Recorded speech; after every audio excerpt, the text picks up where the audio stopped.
இந்த ஆட்சியினுடைய ஒரு மிகப்பெரிய ஹிட்டுங்கிறது மகளிர் விடியல் பேருந்து பயண திட்டம். கர்நாடகா போனா கூட ஆதார் கார்டு காமிச்சாதான் அந்த மாநில மக்களுக்கு மட்டும்தான் பேருந்து இலவசம். ஆனா தமிழ்நாட்டில் எல்லா பெண்களுக்கும் எந்த மாநிலமா இருந்தாலும் பரவாயில்ல, எந்த நாடா இருந்தாலும் பரவாயில்லன்னு எல்லாருக்குமே அந்த இலவச பயணத்தை கொடுக்குறீங்க.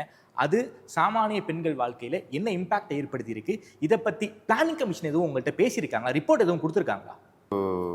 Planning commission vice chairman doctor Jayaranjan sir இது ரொம்ப ஆர்வமாக இது பண்ணுற விஷயங்களா இருப்பார். அவர் இதை ஒரு பெரிய ஆய்வு பண்ணிவிட்டு எனக்கு தொகுப்பு கொடுத்தாரு. அதில் பார்த்திங்கன்னா சராசரியாக 888 ரூபா ஒரு பெண்ணுக்கு இதில் மிச்சமாகுது. அந்த மிச்சமாகிற பணத்தில் அவங்க மருத்துவ செலவுக்கு, இல்லை பிள்ளைகளோட படிப்பு செலவுக்கு, இல்லை குடும்பத்தில் ஏதோ ஒரு புதிய செலவுக்கு இப்படிலாம் பயன்படுத்தணும்னு சொல்லும்போது இது வெறும் 888 மட்டும் இல்லைங்க. இது ஒரு ஆவரேஜ் தான். பட் 1500 2000 ரூபா வரைக்கும் பல பெண்களுக்கு சேமிச்சிருக்காங்க.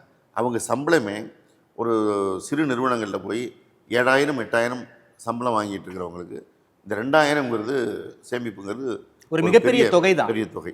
அவங்க வாழ்க்கையில் இது ஒரு பெரிய மாற்றத்தை ஏற்படுத்தி இருக்கிறது தான் பிளானிங் கமிஷனோட ரிப்போர்ட்.